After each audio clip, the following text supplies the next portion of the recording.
Hi, this is Anand from Geekstick. In this video, we are going to see how to use variable and also going to see the if conditions. Now, we are going to see how we are going to register a variable in Ansible program.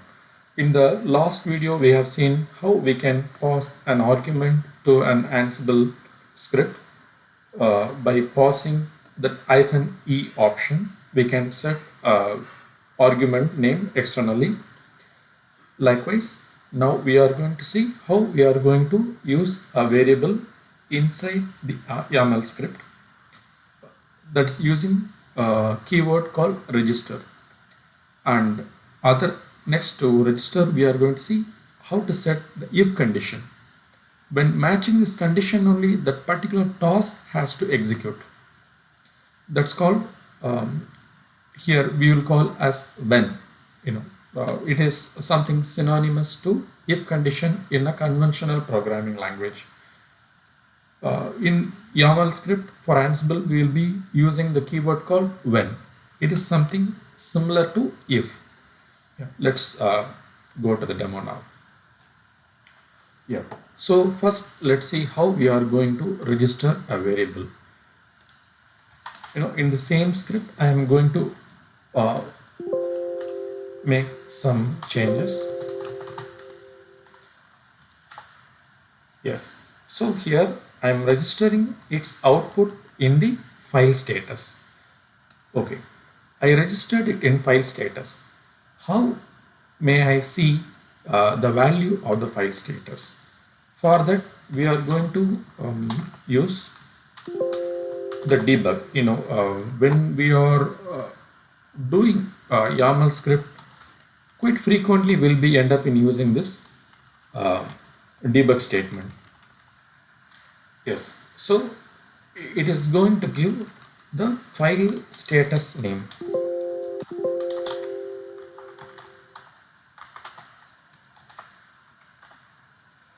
Perfect.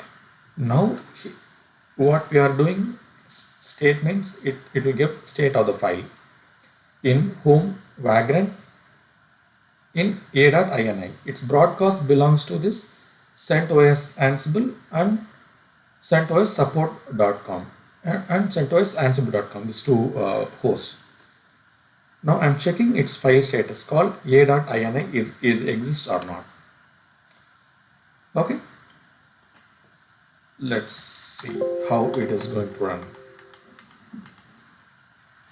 These are the variables we have seen how we are going to set a value for path and file name. I am going to run. Already I have verified in both the machines there are no files here.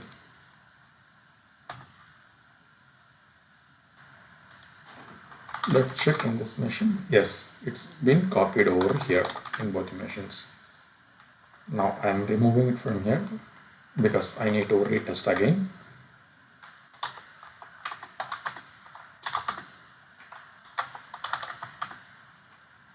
Clear. When I'm adding time in front of it, it will give me the exact execution time, how much time it takes. Okay.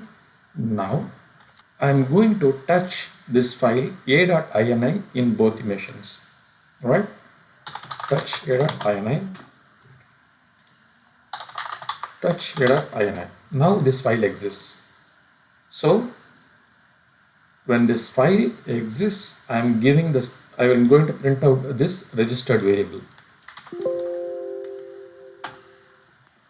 When I'm executing, it will give the complete, the details of that particular file called a.ini.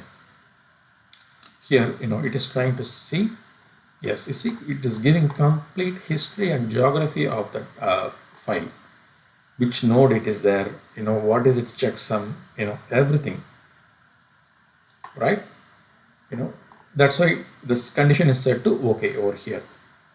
Now, we will make some more changes because incrementally we are trying to make changes. From here,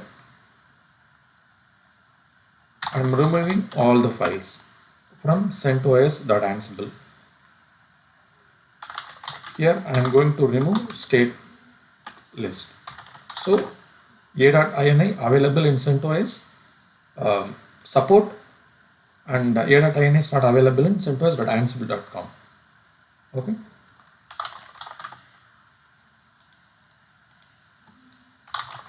And here nothing is there. Only a.ini. Again, if I run this program, what will happen? Let's see. Before that, we will make some more changes. Here, what I did, how I am checking file status dot state dot exists, right? The way of condition is like this. On registered variable, we are going to state, then where is the exists? Yeah, it's here.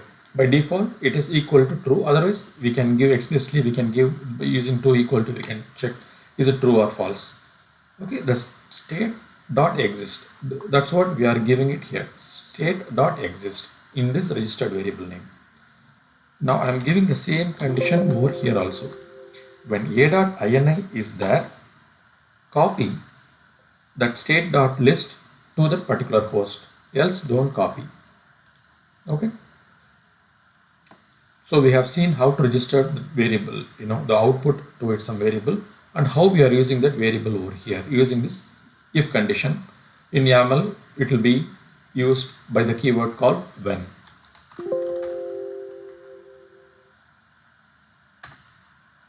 Let's see the result, how it is going to come. Yes, both the machines are available. Good. Now in CentOS support, it is showing the file. Skip in CentOS ansible.com. Only support, that file is there in skip. So copy the file from controller to other Linux box. CentOS got skipped, but it worked in support.com. Yes, as a.ini is there, state list is copied. What about here? Nothing. According to our requirement, here we can use this when condition, and we can rely on this external argument also. Here also we can give this when condition. Here we have seen how to use this debug statement. The agenda of this session is to learn the register and the if condition. Thank you.